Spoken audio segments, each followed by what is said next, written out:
Good morning, everyone. Today we are going to discuss nationalism in India, class 10th.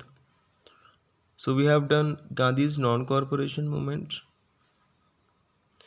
and its effect in various places. Today we will discuss withdrawal of non corporation movement. In 1922, at Chora Chori in Gorakhpur, peaceful strikers turned into violent clash with police. They set fire to many police stations. Policemen were killed by these strikers. Hearing this news, Gandhi decided to halt the movement. Mahatma Gandhi का non corporation movement चल रहा था तो गोरखपुर में चौरा चौरी नामक स्थान पे घटना हुई जिसमें आंदोलनकारियों ने पुलिस वालों को और पुलिस स्टेशन को जला दिया। तो इस प्रकार का हिंसात्मक रवैया गांधी जी नहीं रखते थे, इसलिए उन्होंने आंदोलन को बंद करने का फैसला कर लिया। सो दे हॉल्टेड दियर मूवमेंट। इसलिए उन्होंने 1922 में इस घटना के होते ही अपना आंदोलन बंद कर दिया। Next they decided to launch civil disobedience movement. Gandhi ji ने बाद में डिसाइड किया कि सिविल डिसोबीडियंस मूवमेंट शुरू किया जाए। ऐसा क्यों हुआ? क्योंकि अंग्रेज़ों ने नमक के ऊपर टैक्स लगा दिया। This movement was begin with salt march. There was tax on salt, so Gandhi raised voice against it. He asked people to make salt from seawater. Thus, ground for civil disobedience movement was prepared. People were now asked to break British rule. As the movement started, foreign clothes were boycotted. Peasants refused to pay tax and revenue. Tribal people violated forest law. Mahatma Gandhi समुद्री किनारे गए, वहाँ से नमक उठाया और अपनी यात्रा शुरू की। उन्होंने लोगों से अपील की कि वो घर में समुद्र के पानी से नमक बनाएं। इस प्रकार समुद्र के किनारे से उन्होंने दांडी मार्च शुरू किया, जो कि चलते चलते काफ़ी लोगों का कारवां हो चुका था। उन्होंने लोगों से अपील की कि वो विदेशी कपड़ों का त्याग करें। किसानों ने लगान देना बंद कर दिया और जो ट्राइबल पीपल थे, जिनको कि लिमिटेड एरिया में रहने के लिए मजबूर किया था अंग्रेज़ों ने, उन्होंने फॉरेस्ट के जो रूल्स थे, जो लॉ थे, उनको तोड़ दिया। सो ये सारा कुछ हुआ ये शो करने के लिए कि हम अंग्रेज़ों का कहा नहीं मानते। Arresting of leaders. Civil disobedience movement में लोगों ने काफ़ी बढ़ चढ़ के हिस्सा लिया, तो बौखलाई सरकार ने लीडर्स को अरेस्ट करना शुरू कर दिया। उनका मानना था कि अगर आंदोलन के लीडर्स को अरेस्ट कर लिया जाए तो बिना लीडर्स के ये आंदोलन अपने आप ठप पड़ जाएगा। सो colonial rulers started arresting Congress leaders. When Abdul Ghaffar Khan was arrested in 1930, angry people clashed with police. Many were killed by police in firing. A month later, Gandhiji also arrested. In Sholapur, industrial work attacked on every object which symbolized British rule. Frightened government responded with brutal expression. Peacefully satyagrahi were attacked. Women and children were beaten up.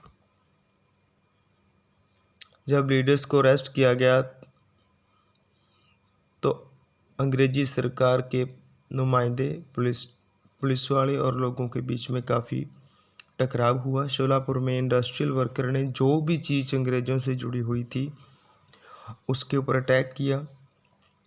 उसके response में अंग्रेज़ों ने बड़ा ही क्रूरता से respond किया। उन्होंने औरतों और बच्चों को भी नहीं छोड़ा। 1 लाख लोगों को जेल में डाल दिया गया। गांधी को भी पकड़ लिया गया। उसके बाद गांधी जी के साथ एक समझौता हुआ। गवर्नर जनरल इरविन ने समझौता किया, जिसको गांधी इरविन पैक्ट कहा जाता है, जो 1932 में हुआ। इस समझौते के अकॉर्डिंग गांधी जी को कहा गया कि अंग्रेजी सरकार उनके अरेस्टेड लीडर को छोड़ देगी अगर गांधी अपना आंदोलन वापस लेता है। तो गांधी जी ने अपना आंदोलन वापस ले लिया, किंतु जब वो इंडिया वापस आए तो उन्होंने देखा कि अंग्रेज़ों ने ना तो लीडर्स को छोड़ा है, बल्कि कांग्रेस को इलीगल पार्टी करार दे दिया गया था। Limits of civil disobedience movement. Mahatma Gandhi के द्वारा चलाए गए सिविल डिसओबीडियंस मूवमेंट की लिमिट्स क्या रही, तो इसकी कुछ कमियां थी। सबसे पहले दलित, क्योंकि भारत में ज़्यादातर लोग गरीब थे और जो कांग्रेस पार्टी थी वो अमीरों की पार्टी थी। अपर क्लास हिंदू उसमें थे और हिंदू लोग गरीब लोगों को स्पर्श करना भी गुनाह समझते थे, इसीलिए Dalit were not in Congress party. First, as they were high-class people, to gain their support, Gandhi called them Harijan, means the son of Hari, children of God. He cleaned toilets to dignify the work of Bhangi, persuaded upper class to change their mentality against untouchability. But many Dalit leaders were keeping reserved seats in government offices, so their participation in the movement was limited. क्योंकि हिंदुओं की party होने के कारण कांग्रेस के अंदर दलित लोगों को बहुत कम जगह दी गई, जिसलिए दलित लोगों ने बहुत कम पार्टिसिपेट किया था इस आंदोलन में। Second thing, B R Ambedkar also demanded separate electoral system. British considered his demands. B R Ambedkar ने अपने जाति के लिए अलग से इलेक्शन सिस्टम की डिमांड की और अंग्रेज़ों ने इसका फ़ायदा उठाया और उसको हाँ कर दी। इसका फ़ायदा इसलिए उठाया क्योंकि अगर दलित लोगों के लिए अलग से इलेक्टोरल सिस्टम होता तो लोगों में यूनिटी नहीं रहनी थी, भारत के लोगों की यूनिटी ख़त्म हो जानी थी। सो गांधी जी इस चीज़ को जानते थे, इसलिए वो अनशन पे बैठ गए, उन्होंने भूख हड़ताल पे बैठ गए। तो अम्बेडकर को उनकी डिमांड माननी पड़ी और दलित लोगों को आश्वासन दिया गया कि जनरल इलेक्शन के अंदर उनके लिए जो सीट्स हैं वो रिजर्व रखी जाएंगी। इस प्रकार जो अम्बेडकर के साथ समझौता हुआ उसको गांधी पुणे पैक्ट कहा गया, जो 1932 में हुआ था। मुस्लिम का अगर रोल देखें तो after non cooperation failure Muslim felt themselves alienated as Congress party visibly associated with Hindu. Both organized religious procession with great zeal. Often they clash with each other, so it widened the gap between them.